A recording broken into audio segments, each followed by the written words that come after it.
From the center of the galaxy, this is ForceCenter, show about Star Wars, pop culture, and the ultimate adventure, life itself. It's beanie weather in Burbank. I'm Ken Napzok. I'm Joseph Scrimshaw, and the sun has actually come out a little bit, which you can probably see in my lighting. It's just a terrible tragedy that we had to deal with rain for like 48 hours. Yeah. Heavy How rain. horrible. Thunderstorm last night. Did that wake you up? Did your Midwestern roots come kicking back in? No, I slept peacefully, probably because there was a thunderstorm, and I love thunderstorms. I'm mad I missed out. It was pretty sustained and loud, and I did not miss it because my Chihuahua Francis definitely heard it and landed on my face and woke me up. So we're gonna have some fun here. ForceCenter now, ForceCenter live here on a Friday. We've been having a lot of fun taking calls from you all. If you are a Patreon supporter, that's how you get the link: patreon.com/ForceCenter. It's not in the Discord; it's always in the Patreon itself. So click over there if you haven't had a chance to get it. Last week, Joseph, I at the very last minute was like, ugh, I don't know what to talk about. Favorite Star Wars performances. And we had 90 minutes of great calls from the folks here today. So today we're going to do our favorite fights in Star Wars. That is amazing. Yeah, I can't imagine how many people were able to call in for performance. I mean, because that's a pretty wide category now. I mean, probably got people coming in like Peter Brock from the Star Wars radio show. That would have been if Pablo Hidalgo calls into a live Star Wars podcast, would have been like Perry King. He's my solo. Told you all. Ford is good, but Perry King. Yeah. You gotta go for King. So that's it. Do you have what I've also been, I'll say, last week, the response to last week's episode was so good, both in the show and after. I was like, oh, I think this Friday call-in show, when we do it, I think I just have to go back to old Star Wars rank topics and change it from R to your. And just we finally get to hear from our audience on this. That's kind of the mindset here. Yes. I'm sure that many of my favorites I'll get a chance to reflect on because of the other people's favorites. But yeah, I mean, for me, it's just like it is a mini ranked list, like the two you have in the thumbnail of The Empire Strikes Back with Vader and Luke. I love that you have the shot of of Darth Maul realizing that he has lost one of the best fights in Star Wars against Obi-Wan Kenobi. He looks very hurt and wounded, like he lost the rankings. Like the Empire Strikes Back fight beat the Phantom Menace fight, but the Phantom Menace one I've talked about a lot, will always be my favorite. I think I want to shout out a couple modern ones, and I'm curious to see how much they come up for more modern. The Kenobi versus Vader fight in the Obi-Wan Kenobi show on Stabby Moon Planet. There's so much else to talk about in that show that I feel like the fight itself, just like the choreography, the cinematography, the emotion, the acting, there hasn't been a lot of focus on the fight itself. So that's a huge one. And I already saw somebody saying one of the ones that I wanted to shout out, which is Soul versus the Stranger in the final episode of Acolyte. Yes. So, again, an episode where people had so much to talk about in terms of the storytelling, that the actual fight. I love what's going on in that fight. That what the Stranger's been saying is true all along. Like, I can kill a lot of Jedi, but there's some Jedi I can't actually beat. I cannot physically take it to this man, and it made it so much more emotional about what are the emotional ways to get at a Jedi. What are the emotional ways that even an unstoppable physical Jedi could fail. Just so good. Last one I'll shout out is Palpatine slapping down Maul in Savage Opress in the Clone Wars. That was one of those when I was watching the Clone Wars, alone in 2014. It was like, why wasn't everybody talking about this? Why weren't there blimps sent up in the sky to say, everyone, go watch the Clone Wars? Yeah. Palpatine kicks their ass in the most brutal, gleeful way. The double backwards. Oh my God. In almost a dignified way. Just, I got to go down there and clean up the mess. No, great choices there. And yeah, just having completed an Acolyte rewatch over this summer, which already seems, gosh, time flies too fast. So it's like, that was like last week. No, that was like June that I did that. There's a lot of things to love in the Acolyte series. A lot of things to talk about in the Acolyte series, as we do here, in terms of, what the show did or tried to do and all those things, and the tragedy of its ending, all that stuff. Putting that aside, it goes hard with the fights. It's got some great lightsaber fights. They set out to do it, and I think they did it well. Yeah, no, I mean, every one was good. I think that one just I didn't get celebrated as much because it happened at the end. Yes. Yeah. And then with the Kenobi Anakin one, love it. I mean, I absolutely love it. And it delivered. And I think sometimes we as humans, when it comes to ranking things, it's that it's something that's so new, you don't want to put it as a classic yet. You know, it's like, what are your favorite bands? What are your Beatles, U2, your Last Dinner Party? But it's you're too, you want to sneak that one out because it's a new band. You know, you feel hard. And I think we got to give the newer stuff credit. And that Kenobi Anakin Vader fight is wonderful. Wonderful. It's so good, so good. And in a show where sometimes you could see the lack of commitment to budget that should have been there, Yeah. I don't feel that at all in that final fight. And yeah, I agree. And I love that we still don't know, and I hope we don't ever know what Stabby Rock Planet is actually. And then just same with the Clone Wars. That's one of those ones too. When every once in a while, we got some friends. We have a mutual friend. I won't out him here now. Who just he didn't get past the snips of it all from Clone Wars season 1 or even just the movie. And I'm always like, you gotta push on, and it's stuff like that beyond just what the Clone Wars deals with and the seriousness of it and some of the best political stuff in Star Wars. But like, dude, Palpatine versus Maul and his brother, like. You're a wrestler. This is a friend who's a wrestling fan. I'm like, that's like main event stuff. You've got to get in on that. I got to get out of retirement. Like, I mean, just that he's like, well, you know, I got to stretch my legs. These Jedi are going to come for me at some point. Yeah. I gotta warm up a little bit by just trashing these people and making them feel so small or dead. Yeah. Yeah, absolutely. Some of my favorite ones to celebrate, I obviously go to the classics. And by the way, do not be afraid to call in and celebrate the classics here today. I still feel the Return of the Jedi, Luke, Vader, Palpatine, three-way main event dance is absolutely one of the reasons I fell in love with Star Wars. And if I need that kind of Star Wars dopamine hit where I'm like, let me reconnect, you know, I might jump to Jedi. I might go to that. I might jump to the chorus singing as Luke jumps out to do what he thinks is right in the moment. Absolutely love that. I think also, by the way, we're going to be obviously talking about a lot of lightsaber fights out there, but if you all out there want to call in about some other great fights, including one of my favorites, Jango versus Obi-Wan, or even the sub one of Grievous versus Obi-Wan, which is the grand end of Grievous. I always mention Kenobi's kick because it's one of my favorite parts of the fight because it's so raw and so painful. And coming away from those prequels when you're still working through things, there were little moments like that I kept getting pulled back in because of those fights. I'll also throw in there Boba Fett versus the Stormtroopers, which doesn't feel fair in his appearance in The Mandalorian. Because to say the Stormtroopers were even in the fight, it feels more almost like Boba Fett's violent fashion show. Including with like a leg kick, like a ooh. It's just so beautifully brutal, building up to the knee darts. Yes, gorgeous.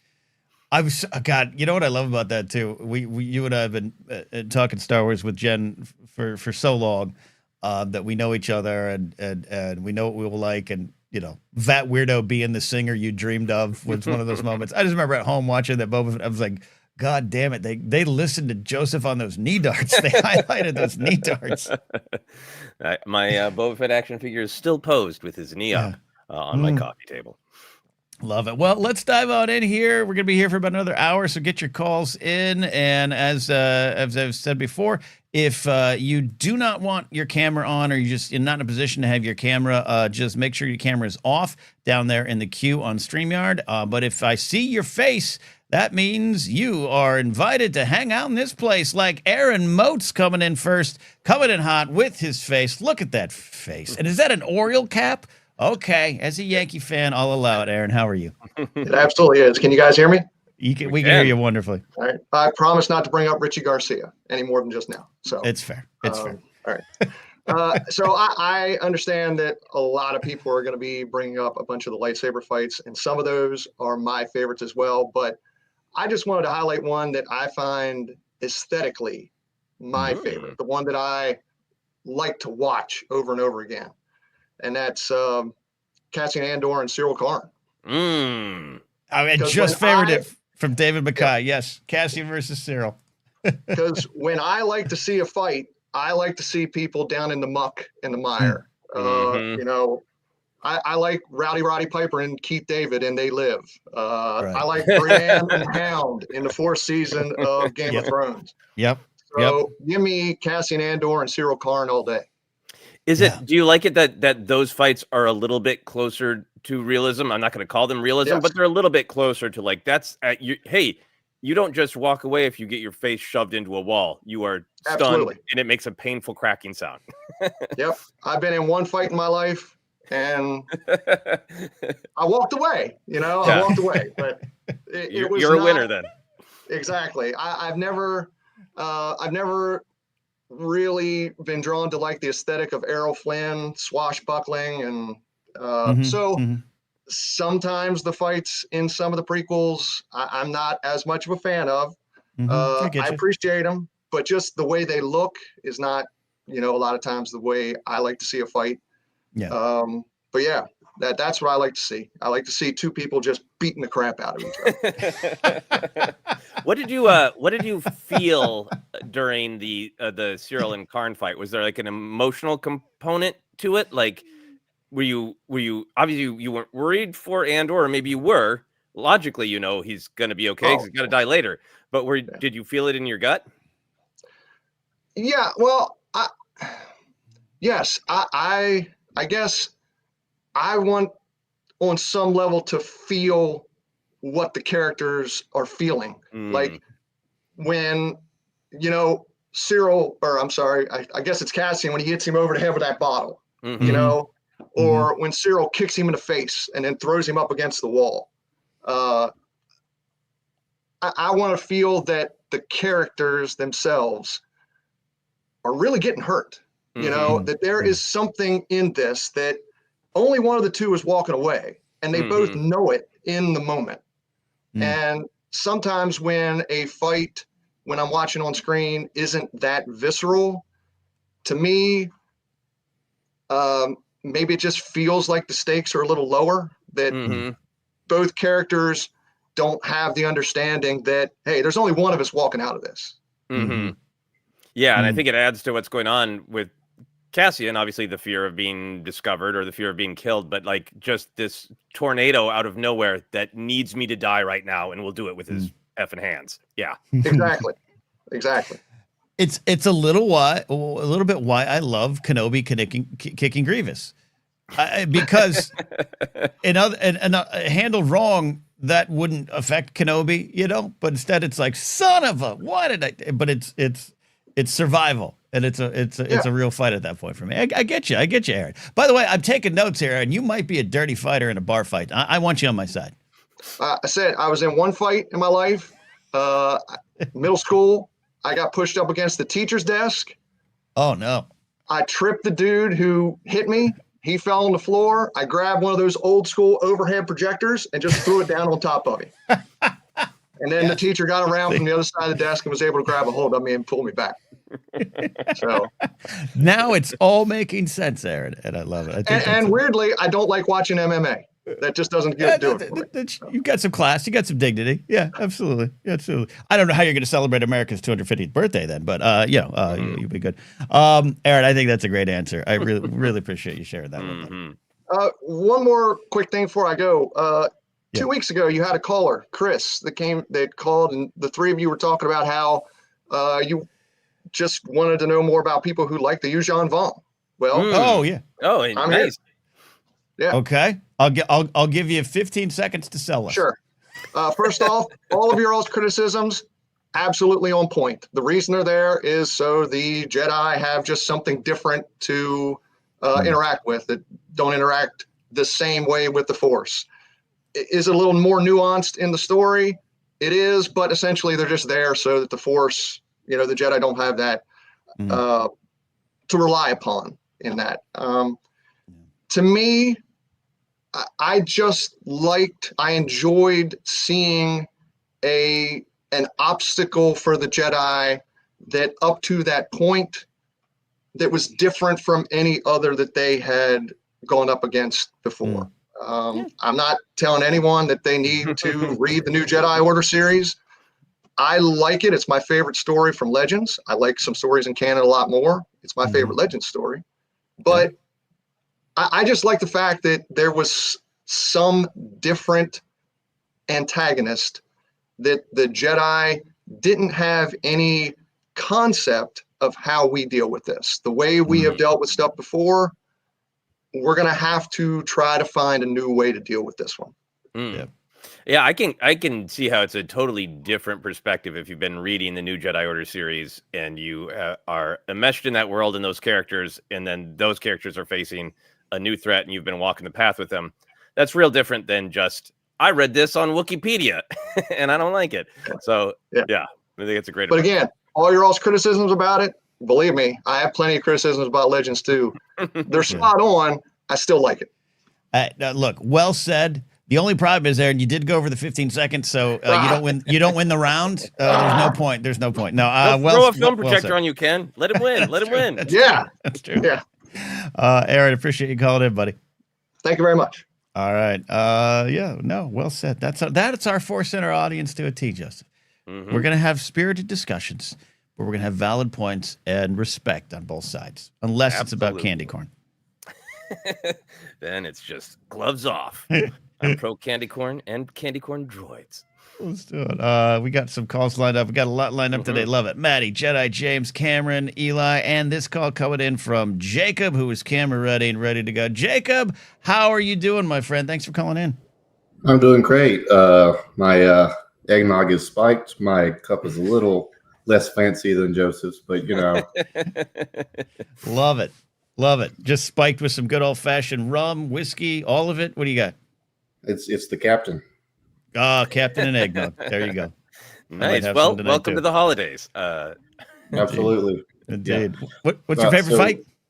My favorite fight is not really a fight. It's the one between Obi-Wan Kenobi and Maul in Twin Suns, the Rebels episode. There's, you've done a breakdown on it, all the cool things about it, but it's just such a powerful scene,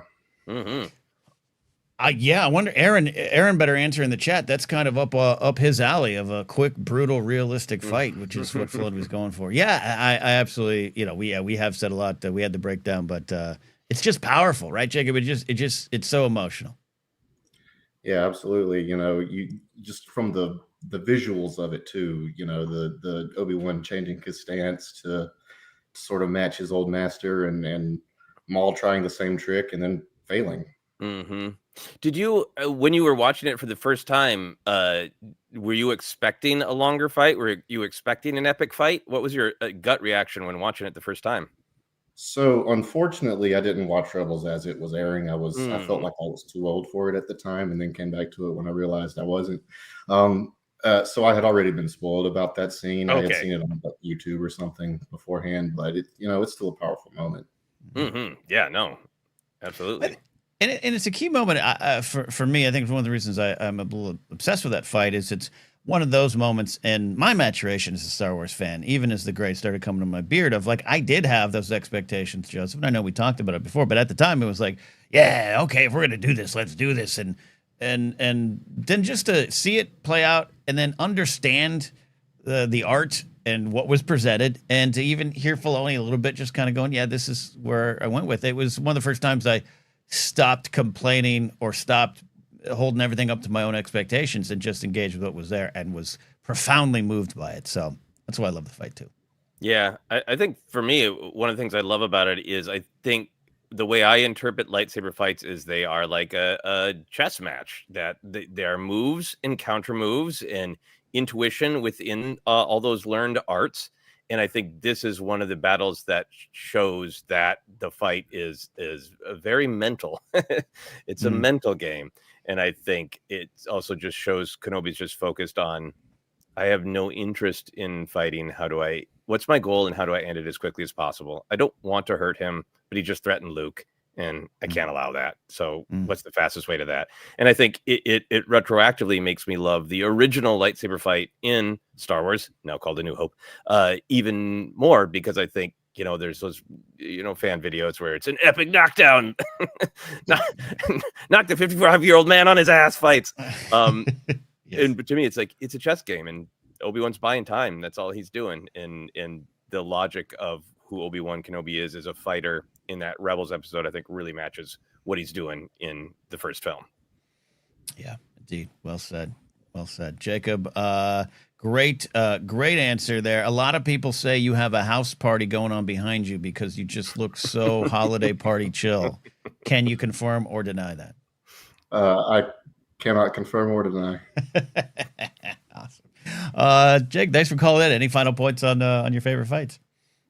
No, I said what I wanted to. Well, you have said it well, my friend. Thanks for calling in and supporting the show. Cheers.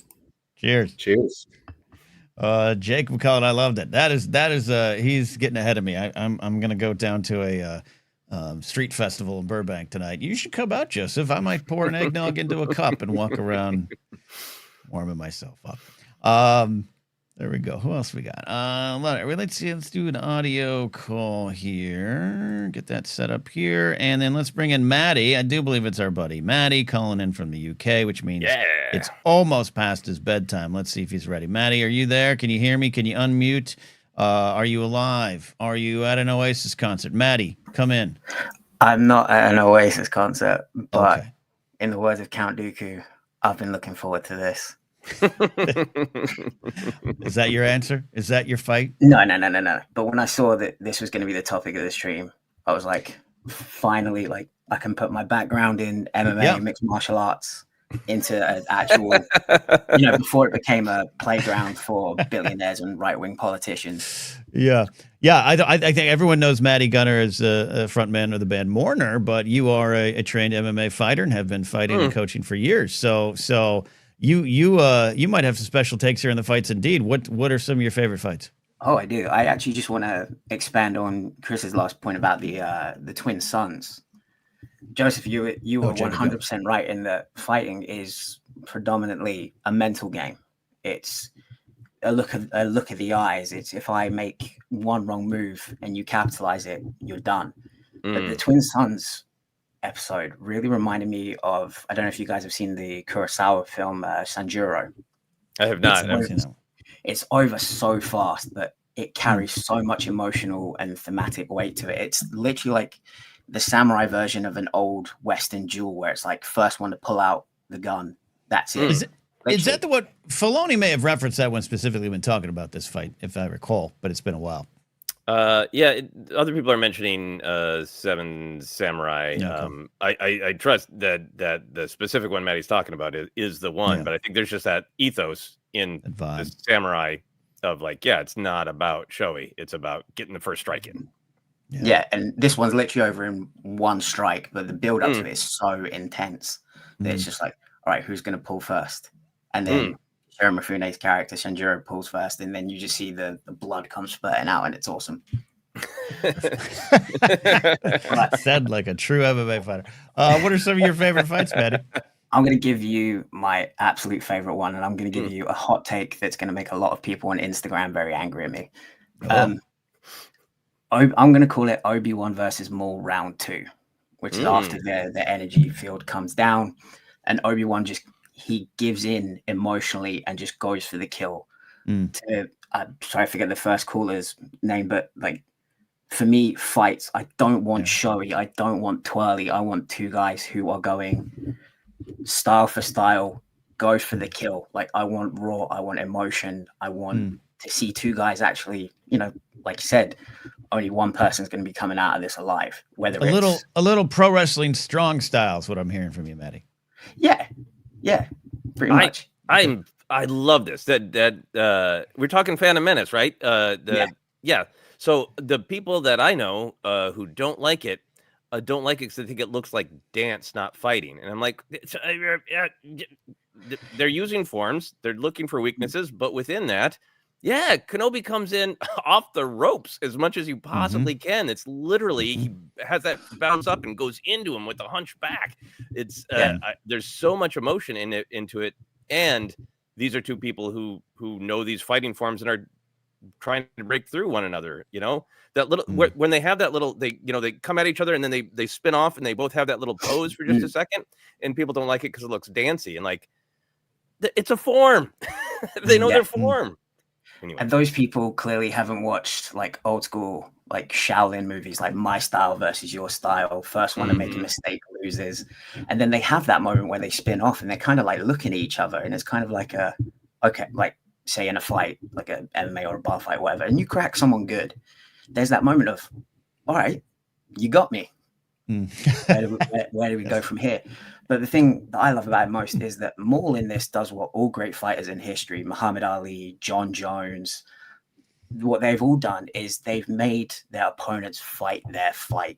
They've made them fight their fight on their terms, play to their strengths, not like they're the one dictating the fight. And in this one, Maul is pushing Obi-Wan to fight out of anger. And now fighting with emotion, for some people, it can be a strength. But for some people, it leads to downfall. You know, you can get caught, you can get cracked, you can get whatever. But Maul forces Obi-Wan to fight out of anger because he's just lost his master. So he's forcing Obi-Wan to fight on his terms, making him fight by his rules. And how does that end? With Obi-Wan falling into the pit. And then getting himself out of it by thinking outside of the box and stopping to think, not thinking narrow and focused like anger, but thinking wide and open of what all possibilities are there. Yeah. And in terms of like skill alone, he's hanging in there with Maul. But because Maul knows to fight with emotion, to fight with anger, to fight with hate, like that's his strength. That's what he does best. Obi-Wan doesn't. Obi-Wan fights better when he's calm, when he's focused. And then excellent. That play, Excellent breakdown. That flow state, he wins. And I've taken up quite a bit of time, so I'll give my hot take and then I'll bounce. The thing known as the Obi Annie spin is the worst thing to ever happen to choreography in Star Wars, and I will leave it at that. You mean in Revenge of the Sith, the build-up spin, the standing on the table, spinning around. Because now you get everyone in Instagram comments saying, "Oh, this is better than anything Disney have ever done," with someone twirling a lightsaber around their head. No. Yeah. Okay. All right. I don't disagree with you. Now, Maddie, I'm not going to let you go yet. We'll let people yell at you for your hot take if they want it. Maybe. But I can fight. I can't. When you're in someone's corner, as I know you sometimes are in MMA, between rounds, do you yell this stuff like, "Hey, it's just like Kenobi and Maul after the energy shield"? Does this come into your teaching? No, but during one of my amateur days. In one of my fights, the amateur days, we did watch the Duel of the Fates the night before. There you go. Come out to the octagon with that music blaring. Yes, you got to know if your opponent doesn't remember that there's a chair behind them that you could use on them. Yeah, I'm just gonna say I want to say something real quick about the Phantom Menace fight that Maddie's talking about as well. You know, because we talk about the emotion, we talk about the choreography, but the way it's shot and edited matters so much. And I also think the Phantom Menace, it's got the long shot that's wide that just shows you these actors are doing that. But then when it breaks away from the long shot, it is one of the best edited fights to keep the kinetic energy. When Kenobi gets kicked away, comes back, and we cut to him flipping the saber at the same time. All of that is this forward energy that's all in the edit. It's so well done as a piece of filmmaking of fighting. Ben Burt, right? On the lead on that one. Everything, Ben Burtt, and then I just picture George in the Phantom Menace, the beginning doc, just going, I may have gone too far this time. I may have gone too far. And Ben going, yeah, all right, I'll get to it. Love it. No, I absolutely agree with that take, Joseph. Maddie, thanks for your hot takes, buddy. Thanks, guys. I'm just going to end in is if you swing your lightsaber behind your back, I'm going to swing for your head, not behind my back. Well, I'll remember that when we get in a bar fight at Star Wars Celebration Los Angeles. You know I'm on your side. It's all good. Thank you, Maddie. Maddie Gutter calling in from the UK out there. Rolling on here. If you're just joining us, thanks for hanging out with us here on a Friday. We are talking our favorite, or actually your favorite Star Wars fights. Not just lightsabers, it can be anything. A lot of great conversations around it. Let's bring in Jedi James. Jedi James, back on the show. How are you? I'm doing good. Thanks for asking. Yeah, you're welcome. What's your favorite fight? My favorite fight is maybe one of the most well known, but I have to choose it. Sorry, something stuck in my throat. It's Anakin versus Obi-Wan in Episode 3. Because to me, Episode 3 is my favorite Star Wars film, and to me, this is a very subjective thing, but to me personally, for what I look for in lightsaber fights, this is the gold standard for an epic cinematic lightsaber fight. There's different ways to do it, and the Force knows I love Obi-Wan versus Maul on Tatooine and Twin Suns, and Luke versus Kylo Ren where nary a lightsaber blade clashes, and all those different kind of ways you can do it. But I just love the frantic, epic, visually stunning, over-the-top moves that are in the Episode 3 fight, especially because it's 3 movies building to that fight. It's 3 movies of these 2 people who became brothers, became close, and one fell, and now all the emotions are just pouring out of something like that. It's literally like you realize someone you've loved your whole for so much of your life has changed into someone you can't comprehend, and it's just pouring out of them. It's tragic. It's sad. Battle of Heroes is one of my favorite pieces of Star Wars music ever. I'm going to respectfully disagree with Maddie Gunner, but I can't disagree either, because yes, the Annie-Obi spin is not practical. It's not practical, but I like it when lightsaber fights aren't always practical, because these are elevated space wizards with laser swords and an energy field that is helping them predict moves in a chess game, like you said, Joseph. Like they're fighting in a way that is not traditional to regular fighting, which is why I've always been able to accept that kind of lightsaber fighting so much more. So I absolutely love it. There's so many moves from it I'm just constantly thinking about in my head.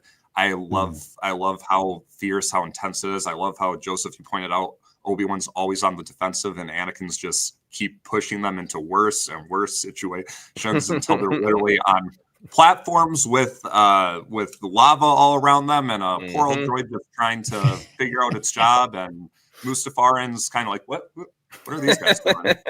But yeah, and all to lead to that, to Obi-Wan's move where he has the high ground and Darth Vader becomes who he is. I just love it so much. It will always be my favorite. And I will say, as much as I love some of the fighting we've gotten on the big screen, I really am sad we haven't gotten this style of fight yet. I really, really hope we do at some point, because sequels chose to do it a little differently, and I think it's very powerful what they did, but this gives me that most dopamine hit, as you said. I'd love to see this kind of lightsaber fight again. I'd love to get a new epic choral piece of music like Duel of the Fates or Battle of the Heroes, or I don't know, maybe just use them again if that can't happen, because they're such great pieces of music. But I really do hope we do get a fight like this on the big screen again someday. I think the TV shows have gotten there with Anakin and with Obi-Wan and Vader, and the Kenobi show, like you two wonderfully talked about, the amazing Acolyte stuff. I think all of that really captured what is in this fight that I love so much. So I'm glad we've gotten it on TV shows, but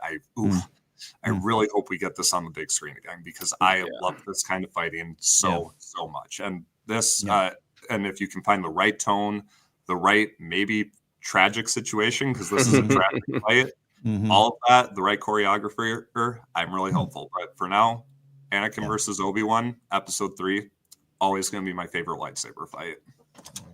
Yeah. I think I agree with everything you say about the emotion of it, and that I feel like the kind of the logic of it is they know each other's moves so well, even the overly fancy dumb ones, like their banter, especially in the Clone Wars animated series, of like, you can totally see like Anakin being like, I'm going to do that behind my back thing, and and nobody's going to see that. Asajj isn't going to see that coming. Like, yeah, I know. And it feels like to me like I get why people, I guess especially haters on Instagram, laugh at the long spin, because to me it feels like where am I going to go? Where am I going to go? Where am I going to go? And I see how people find that comic, but it also has a logic to me of like, we're building. Where are we going to? Who's going to strike first using what perhaps overly fancy, unneeded move, because that's what we've been doing together for the last 3 years. Yeah, well said as always, Joseph. And Jedi James, what I'm kind of picking up, what I really agree with you on here with this fight is you talk about a cinematic fight. I'm not going to go too deep into wrestling talk. I love all kinds of wrestling. I love indie wrestling. I love this and that. But politics aside and things about the company aside, WWE at a WrestleMania knows that they are playing to the world. It's what the world is watching, as I said in 1986 for WrestleMania 2. And so those are different kind of main events that reach a different level of storytelling, action, and it's what you kind of pay to see.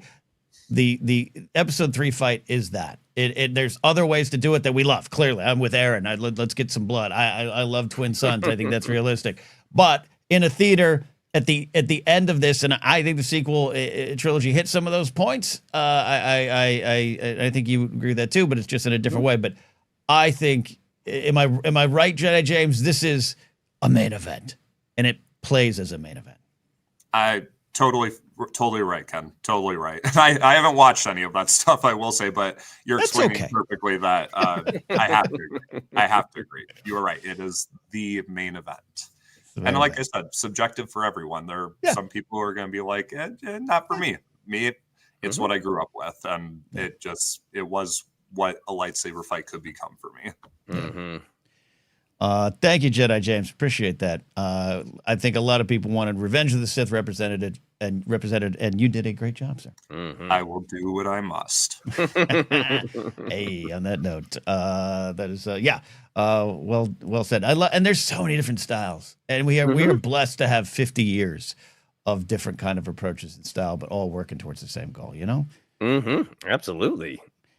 Looking at some of the comments, I want to highlight those with Dennis Gale, Ventress versus Anakin, the Duel in the Micro series. Yeah, with the rain on the lightsaber, beautiful. General Cameroni, Grievous versus the Gungans. I like James over there in the UK. Love the Rancor ridden by Boba versus the big droids on Tatooine, if that counts. Absolutely counts. Mm-hmm. Brent Bum standing by. Obviously focus on visual media, but I want to shout out a book fight. The fight scenes in Shadow of the Sith are quite rad. Luke versus Possessed Keys on the Diamond Moon is pretty 70s Rush, which you and I did turn into a David Bowie song on that episode, right? Didn't we? Fighting serpents on a diamond moon. Recovery Hacker says Caleb Doom versus Grand Inquisitor. I agree with that. And then this one might even come up in the calls. And by the way, you don't feel like your answer is taken. If you call in and you want to talk about something we've already discussed, do it. Jason saying Ahsoka versus Darth Maul in Clone Wars Season 7. I really agree with that. That is an amazing fight there too. Mm-hmm. All right, clearing that. Thank you for those comments, everybody. Let's go ahead and bring in. Make sure the cameras. We got Corey calling in. Corey, how you doing, my friend? How you doing? It usually says Ronald White. Ronald. It does. It does. It did, and then it went away. I changed it because I go by Corey, my middle name. Okay. I'm the teacher, the 6th grade teacher. That's right. Nice. I have an affinity for the first moment or the first Star Wars movie I think I saw was Return of the Jedi, when Luke jumps back and then does a backflip. Yes. Mm-hmm. I wanted to be a Jedi back, and then as I grew older, then I saw Empire next, years later. Same. Yeah. And I think that's just visually the best. I don't know the best, but it's so good. It's so good. Everything about when he gets beat and then he takes the smoke and fires it, and I'm full of surprises. All the stuff, it goes. It's quite impressive. But I did want to point out that I've been reading the novelization of Revenge of the Sith.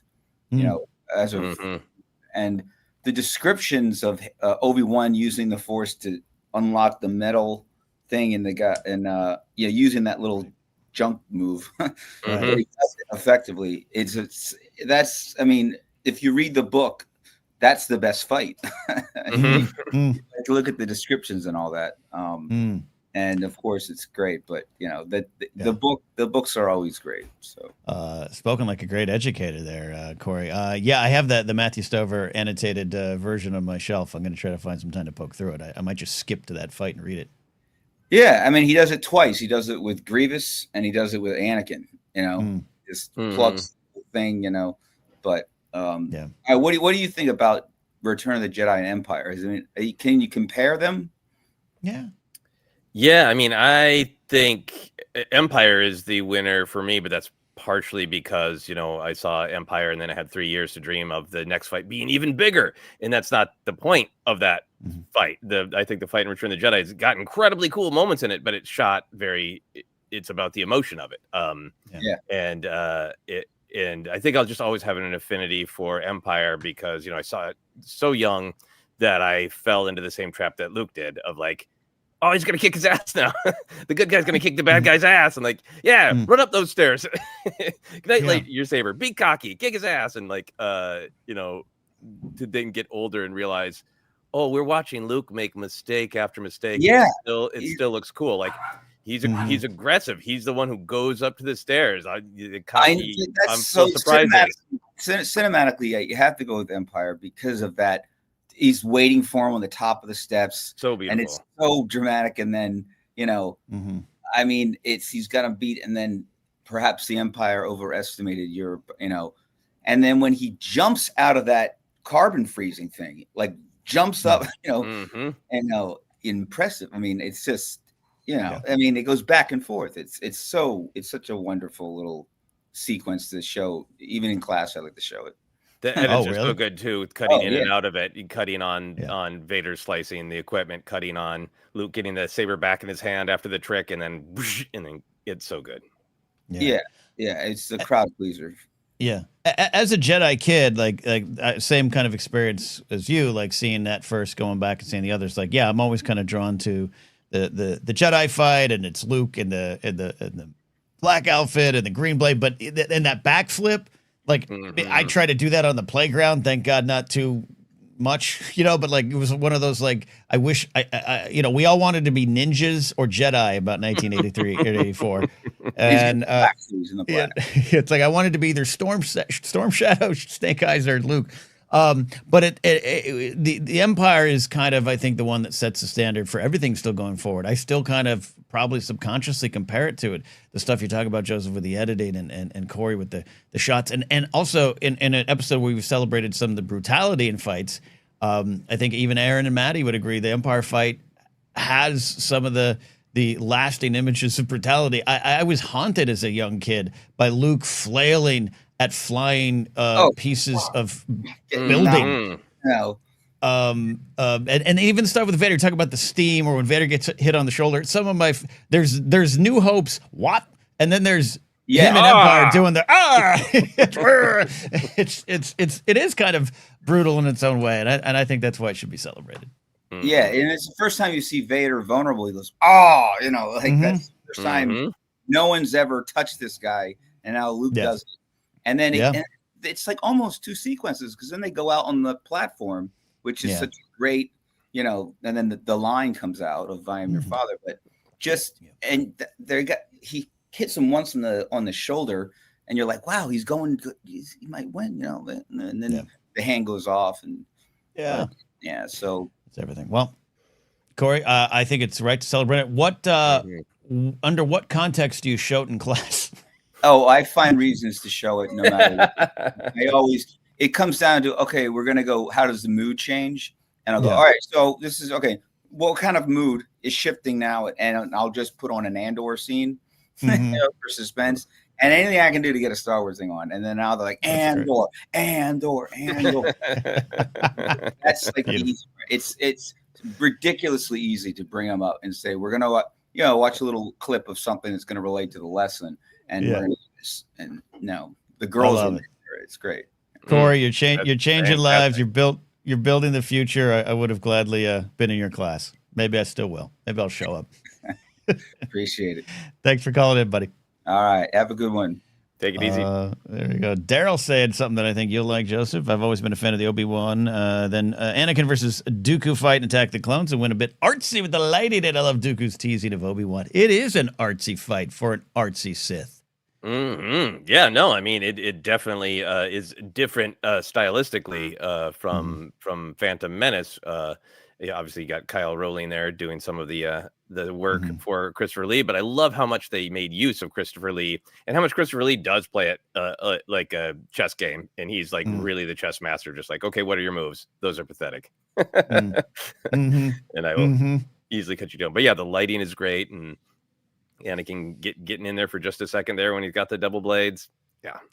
It keeps with the film's vibe and some of the when you bring in Christopher Lee to bring in the Hammer horror films. So I think over the years I have appreciated even more when he tells Yoda that we're going to settle this with our skills with lightsabers. Like it's so direct and over the top, and it's just twirly mustachy, and I think I appreciate it more and more each year. Yeah, I mean, it'll be hard for any cinema experience to ever meet the buildup of 2002, and Yoda was going to use that lightsaber, and we all knew it, and the way the film built up to it. And as we're fond of saying here, we remember all of you cheering. We remember you Gen Xers cheering in the theater. Oh yeah, absolutely. All right, we got we're good. We Cameron, Eli, Will, JB, Chris. Let's bring in Will calling in here. No Porg on the screen, so I think it's going to be Will's face this time. Hey, Will, how you doing?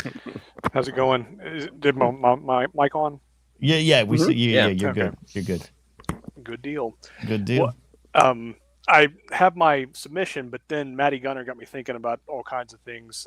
That's what he does. With all the Shaolin references and everything, and so I just wanted to double down on the Maul, Kenobi, and Phantom Menace fight, and the Hong Kongness of that fight is that was the time as well, and things have moved since then. But that was a big deal when it came out, and when they embraced that kind of the Hong Kong action of the time, and the Matrix obviously built on that and everything too. So I just wanted to anybody out there who's looking at that with 2025 eyes, you got to go back and consider that that was a really important deal. So it was Crouching Tiger, Hidden Dragon was the bee's knees back there as well. That whole era. The next year I believe 2000. Yeah, that it actually came out. So yeah.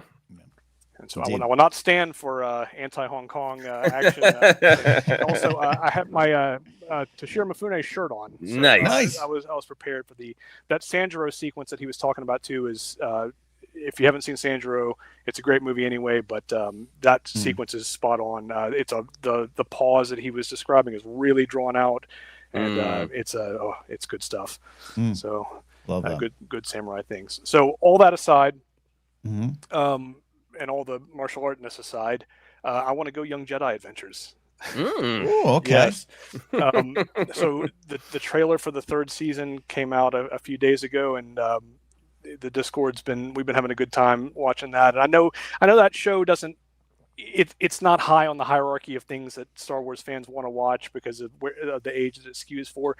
But I would urge anybody who hasn't seen it. It's really, really good, and they handle Mr. Rogers themes and kind of bring them into Star Wars, but it's not heavy-handed, and it is all the things that you love about Star Wars, all the sounds of speeders going through Endor, and bad feeling about this, and little things that we become accustomed to over time. This show introduces them in such a great way, and you see them as an older person watching as like, this is this kid's entryway into the sounds and sights and things that we all have grown to love, and so this is their spot to really get in on it.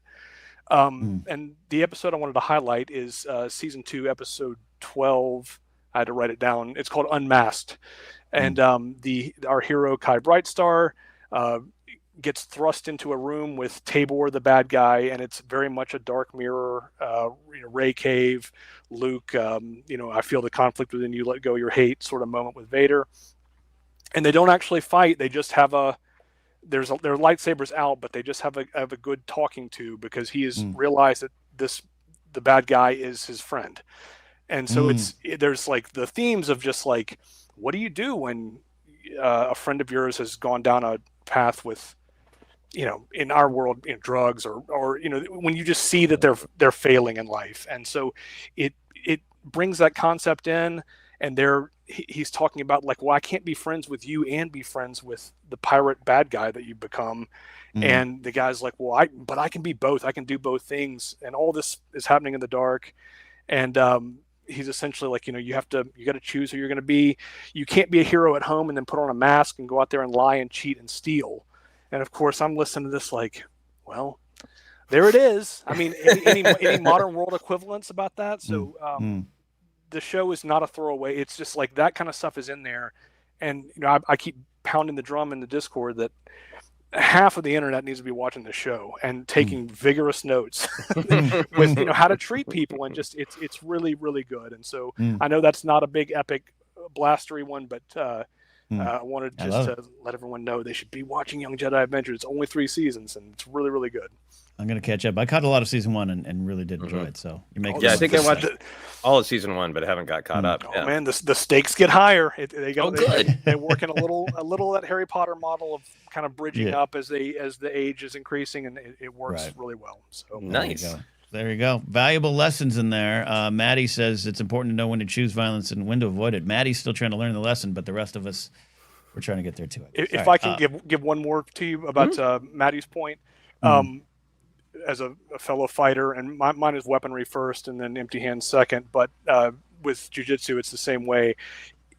A lot of fights are boring when they're at higher level because the people operating in that fight know that where the mistake is made, and the mistake, if you're watching as just a general public, a spectator, it looks like, well, they're not doing anything. It's because it's a hinge point. I mean, like anybody this is a point where somebody who makes an error, and if they're not fast enough or can't capitalize, the other person's going to seize on that moment, and things can end very quickly. Or the mistake is no one wants to risk the mistake. So that's just wanted to mention that. Love that. Thank you, Will. Appreciate it. Great that's stuff, it, folks. Have a good weekend. You got it. We'll have Fight Corner. We'll do some fight analysis with Maddie and Will. We'll do that there. Rolling along here, we've got. Are you drinking? You drinking something special today? I'm just drinking water. I was gonna make something special, but I ran out of time, so it is just bourbon. It's the Friday. Oh, I love that there. All right, Bourbon Week indeed. Let's get Christopher Baraxium on the show here. He'll actually be featured next week on Blank as White with Star Wars. Chris, welcome back to the show, man. How you doing? Good, man. How you guys doing? Good. We're good. We're bourbon good. I wish I was bourbon good right now. I am jealous of Joseph Scrimshaw. What are your favorite fights, my friend? They're too many. Like, all right. So I'm a huge martial arts movie fan, huge fight choreography fan.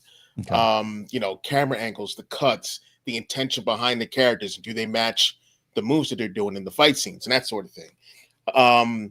So right off the bat, I've worn out the VHS portion, like on my VHS of Phantom Menace between Obi-Wan and Maul. That part of my tape is worn out. But like when it comes to like hyper choreography and like all that, that Phantom Menace fight, Ahsoka and Maul from Clone Wars season 7, every sort of fight that was done in the Acolyte are top tier amazing.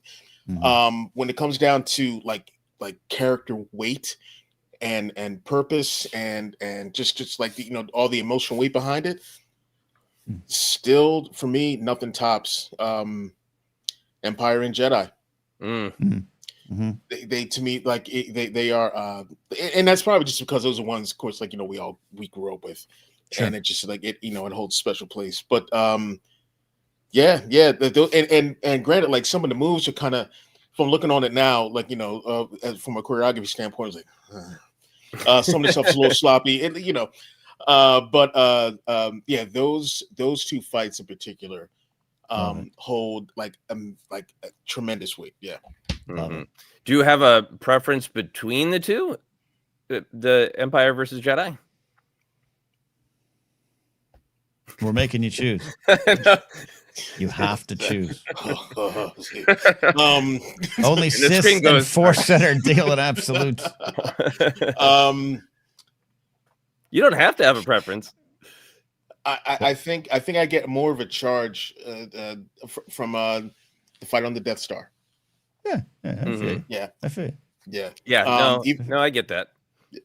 Like, even though Empire Strikes Back is a perfect movie, it's a perfect movie, but the one from Jedi is just. I get you. It's a pop song, man. It's It's special. Well, and I think the one thing about the Jedi fight that I really love, there's a tons of things I love about it, but when Luke does lose it, I love how not great the choreography is. It is like with those choral voices and then just driving him back, and it's there no fancy spins, no look, it's just hammer, hammer, hammer, hammer, hammer at dad. I've had enough. I'm pissed off, and it's really brutal in a good way and really unsophisticated in a great way. Yeah, there you go. I'm sorry. Good. No, continue, Chris. Oh, if there was one where I hope that Disney and Lucasfilm will finally start adapting these comics and books to some kind of Disney Plus feature, something like that. What I would love to see is canonically Luke and Vader's first fight from the Jason Aaron run from the comic books. Like that, I think would be 2014 run, right? Or 2014? 2014. Yeah, 2014. Early. I agree. I would love to see that. That's a good one. Well, here's the thing, Chris. You deal in toys. You're a toy collector and a toy dealer. Just get the figures out and film them. Oh, yeah. Done it. Love it. Beautiful stuff, my friend. Thanks for calling in as always. And as I said, Chris is on the channel next week on Star Wars Memories is why we love Star Wars. Good conversation. Thanks, Chris. All right. Thanks, guys. Thank you, Chris. Love that. I was doing some cleaning in the storage shed, Joseph, and I found my actual developed film pictures of my G.I. Joe action figures in action in about 83 that I took. So I didn't do as much with Star Wars, but I wish I had, and you know what? I still can. You still can. We'll see. Man, I might start filming my action figures as an excuse to keep purchasing them. There you go. A couple more calls lined up here. I think they're audio only, so let me just make sure that's set up. Yeah, all right. Cameron Stewart's been waiting so patiently. Cam, I apologize. I think you were there earlier and I overlooked you. I really offer heartfelt apology. Apology accepted. No, sorry. No, it's actually been really great. I have really bad analysis paralysis, and when you opened up the floor to all fights, I was like, oh dear, how do I choose? But some really amazing points so far. I'll try to be brief. My classic one has got to be the Jedi fight. Even though I'm a prequel kid, that's probably overall. But also right up there is the Last Jedi battle on Crate. I think that one is just sort of the pinnacle of what it means to see a Jedi fight in the way that, like, you know, no fighting actually occurs, but a battle is won. Yeah. And to continue the theme of, you know, I've fought people in real life, and here's my take on fighting. I studied a stick-based martial art for many years of my life.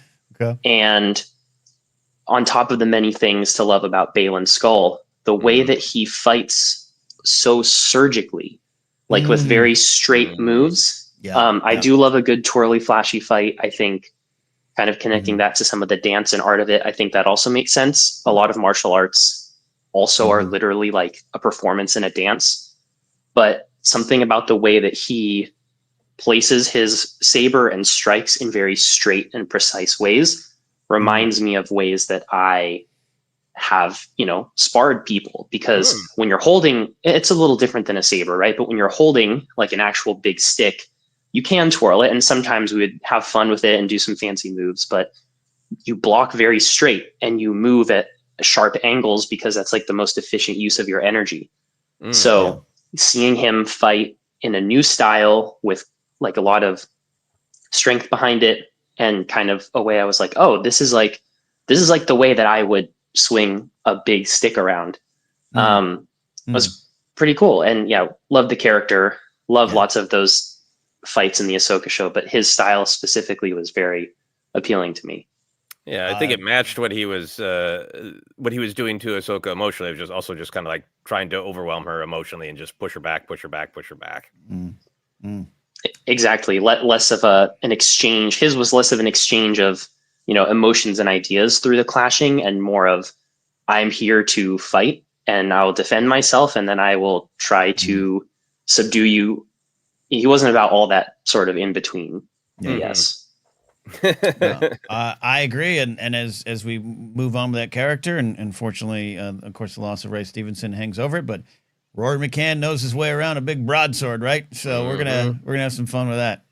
Could be good. Could be good. Yeah, I'm excited to see how he brings his own take to that style with a great character there for him to pick up the mantle.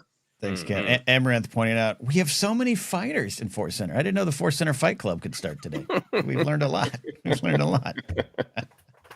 Don't talk about it. Cam, thank you, man. I appreciate your analysis. Beautiful stuff. Thank you, guys. Thanks for having us on, as always. Take care. Absolutely. A lot of fun. No, this is fun. A few more calls lined up here. Eli, Jamie, Osvetnik, 1138, aka Ethan. But let's go to Eli here now. Eli, how are you doing? I am unfortunately come down with the blue shadow virus, or something. No. I don't know. I don't know exactly what I have, but I'm here to talk about Star Wars lightsaber duels. So one of my favorite things to discuss. Always love a good lightsaber duel or fight just in general, but I was thinking more in terms of lightsaber duels. I put together actually my full list for a friend show, friend of this show and friend of mine. The Bombad cast did a. I didn't call Scotty a friend. Scotty's not a friend. Don't call him. Don't accuse me. Good point. Don't accuse me of that. And a lot of ones that have been talked about, I have in that top 5. Including the Luke Kylo fight on Crate and the Luke Vader fight on the second Death Star. You all have alluded to this already in this episode so far, but my all-time favorite lightsaber duel in Star Wars is Obi-Wan and Vader on the Rocky Moon in Part 6. Nice. Nice. When Kathleen Kennedy said we are going to be getting the rematch of the century, I was like, okay, that's ambitious. Let's see if they can do it. I didn't know they could over deliver on that promise. I love that fight for everything it does. The prequel-esque choreography of all of it, but like adding its own flair. I think like Deborah Chow and whoever, I don't know off the top of my head who did the fight choreography for Obi-Wan Kenobi, but they added that little flair to like show that the prequel like fighting styles remained, but they have also evolved and changed as fighters, especially since Obi-Wan kind of got his ass kicked in Part 3. The episode 3? Yeah. He's not there at all. Yeah. He just the just the tension, again, as I said, the choreography, Love it. The themes behind it. The Obi-Wan gets put in the ground, and then as he has his memories filled with the twins and the hope of needing to fight for them, he jumps out, tears Vader a new one, and then the emotional dialogue afterwards. It's just perfection, in my opinion. I deeply love that show. It's going to be hard to ever top that as my favorite Star Wars show, but I welcome them to try. I love that. I mean, there's so many things I love about it. I think that, Obi-Wan is fighting for the right reasons. He's fighting for hope, but then when he comes out, it's like, I think he knows Anakin so well, and Anakin as Vader, I think every fight that we get to see him have in the comics and the books and Rebels, he is dominant, but there's also a psychology of people are frightened of this unknowable, unstoppable force. And I think Kenobi's kind of got to like, I see you, I know you. And there's also like, I think Kenobi loses himself a little bit of like all those years of you bragging, starting, for us as viewers with Attack of the Clones about you're the chosen one, you're so special, you're the best, sword master since Yoda, and Kenobi just being like, hey, you're not the most powerful guy around. Eat rocks, literally. It up to the point of maybe Kenobi going, oh, I took it too far. I strayed down the path a little bit, but I love that little bit of like stop bragging. You're not the most powerful guy on the who ever existed. You know, just shut up, Vader. There's an energy there to me that's fascinating. Yeah, it's got that main event energy. It's got the main event energy that I was talking about earlier, and that Rock moment is one of my favorite moments of like, that's cool. And I think Star Wars needs that. That's cool, all the way through it. So it works on so many. And then the banging on the chest piece of Vader, the point where he rams it with a lightsaber, is just like they're pulling out all of the stops for this, and it's clear that they took this very seriously. And I really admire that. As Joseph was saying.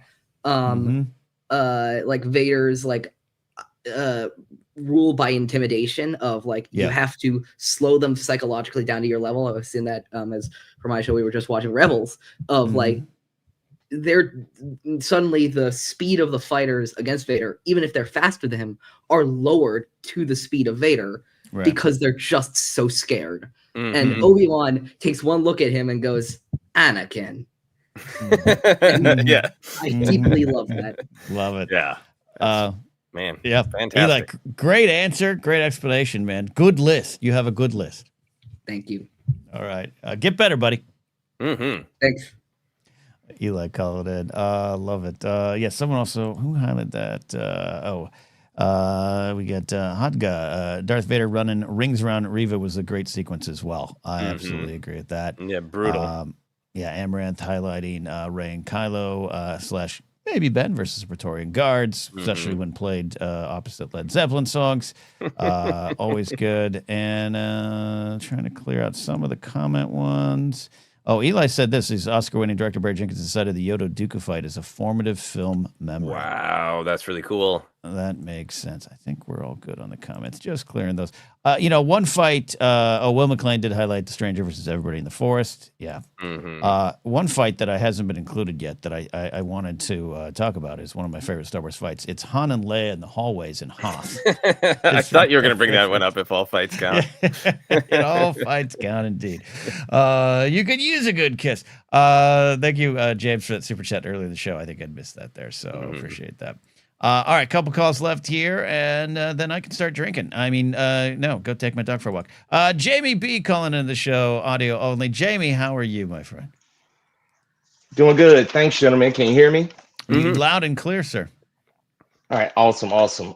First and foremost, I am a old school original trilogy fan, and you all have presented an impossible task to all of us to try to pick a favorite.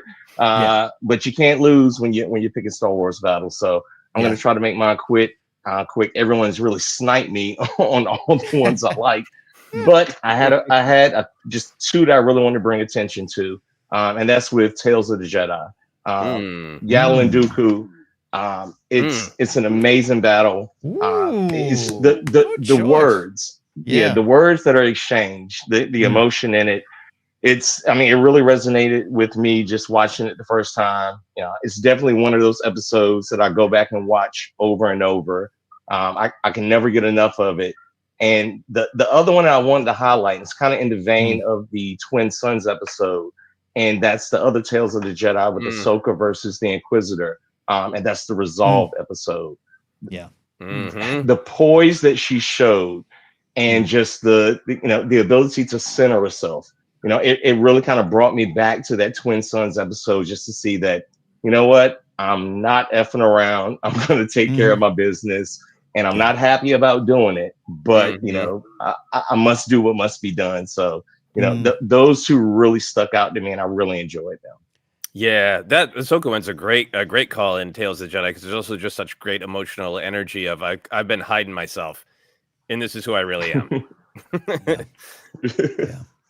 Yeah, no, Jamie, this is why I love doing this show. We've been talking Star Wars so long here that sometimes I forget all the choices. Sometimes it's just, and I forget what we talked about, celebrated. And this is why I like reaching out to all of you out there and hearing your choices, because these are wonderful. That Yaddle Dooku fight, and especially because it's the end of Yaddle. I mean, we always wanted an answer, but we got one in it. It kind of hurt. A sad answer. There you go, Jamie. Great, I appreciate that, buddy. Thank you, guys. Thanks for everything you do. I appreciate you. Love it. One more call here. We got a camera ready caller. Svetnik 1138, aka Ethan, calling in. How you doing, my friend? Hey there, gentlemen. Nice to see you. Nice to see you. Good.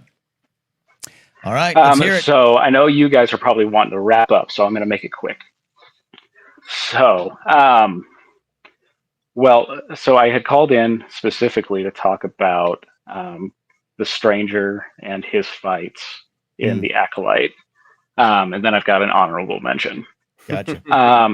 But no, I got my the Stranger Black Series figure like yesterday, and I was messing around with them, and I've got Soul and Jackie and some of the others as well, and so I was putting them together and like doing, posing them up and doing stuff and watching the fights as I was doing it, trying to recreate. Yeah. And there are just so many fun, like not fun for all the characters, but fun moments for us to watch that are just really interesting. I love how not only is it cool that his helmet and the little arm guard will short out lightsabers, but the creative ways they used that to kind of make something really different when it comes to fights in Star Wars. Just getting in a little bit of the punching and kicking and everything in there with it, which was a lot of fun. And and then just as my honorable mention, in Rebels, there's a fight between Ahsoka and two Inquisitors. I haven't been listening to the whole show. I've kind of been in and out, so I don't know if it's been mentioned at all. No, it hasn't. No, it hasn't. But there's a particular moment in that fight that I love, and it's like a whole little subsection of stuff that Ahsoka does that I always just love. Is when it happens a lot, actually, is where she'll grab somebody else's lightsaber, turn it off, and then throw it aside. And she does that, but then she knocks the Inquisitor to the ground, and she points the lightsaber right in their face and says, "You are beaten." And I love it when Ahsoka echoes Anakin, but I really love it when Ahsoka echoes Vader. And it's moments like that that just kind of make the Star Wars geek heart happy. Yeah, that's a great choice. No, wonderful choices. Yeah, and everything about that Stranger in the Force fight. I was thinking about the other day of just like I don't celebrate the brutality, but I love Jackie's death. Like just that whole sequence. I thought it was a brave choice and a powerful choice. I got behind that one. And unfortunately, the Stranger did too. Yeah, the tossing Lord's body aside with the Force is just like that thing I think about in that fight so much of just so like he's just meat now. It's awful and beautiful. And a really cool use of the helmet there too, with Yort picking it up. Yort picking it up and using it against the Stranger, which was really cool. Love that. Brutal indeed. Ethan, home run. Great calls, man. Great calls today, and yours brought us home with things we hadn't discussed yet. Appreciate that. I'm gonna rewatch that one. Have a great night, gentlemen. All right, we will. Dave Mackay over at Chat on Zena says just to highlight one we haven't discussed yet: Rey versus Kylo and Kijimi. Love how that builds the connection from the Last Jedi to do something brand new. I love that fight. I love that sequence. And talk about cool moments when those berries end up on the floor. I still kind of giggle. I just love that sequence. So good. And also, I mean, people have mentioned, but Rey and Kylo on the Death Star is fantastic, and also does some new things. The might have been other places. We see the stopping the blade with the Force a lot now after Rise of Skywalker. Yep, and I think talk about not to open up. We're getting out of here. We're not opening up the bigger can of worms, but 9 working in concert with something that 8 introduced, I think is a great point to make there as well, David. So love that there. Great calls today. You guys killed it as it is a cold, damp day in Burbank, and you all brought warmth and sunlight to my life. With your brutal fight talk. Warm feelings in my heart and film projectors on people's heads. Yeah. Love it. All right. Any final thoughts from you, sir? Any fights that you want to enter into the public record? I got some. I got a few sips of bourbon left and some things to pull up on old YouTube. I might make myself some taquitos and watch the Anakin Vader Obi-Wan rematch fight from the show. Yeah. I absolutely might. All right, that's it. Thanks for hanging out with us. If you're listening later or watching later, we appreciate it. If you're watching later on YouTube, leave a comment. If you have a favorite fight or a point you agree with or something you want to add to the conversation, we appreciate that. You can call into the show by becoming a Patreon supporter at patreon.com/Forcer. Don't forget the audio version of Databank Brawl, the podcast only, is released on Sundays. If I remember to load it in on time, it went a little bit late this week. I apologize for that. But it'll be, I think we just passed the Star Wars Minute, guys, as the guests. Fun flashback there. Fun flashback there. That is it. Follow me at Ken Napzok or my website, kennapzok.com. You can get information on all the shows I do, including The Blathering Live. I'm now producing Culture, Faith, and Politics for Pat Conkey.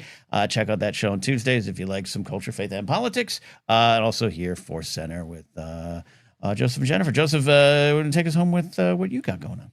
Yeah, you can find me on all the social media, Blue Sky, Instagram, all that stuff. If you want to keep up with the horror film that I'm working on, Dead Media, you can sign up for the mailing list. I'll drop it in the chat.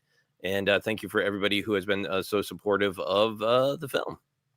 Indeed. That is it. All right. We'll see you next time here on ForceCenter. Drink your nog, kids. Drink your nog.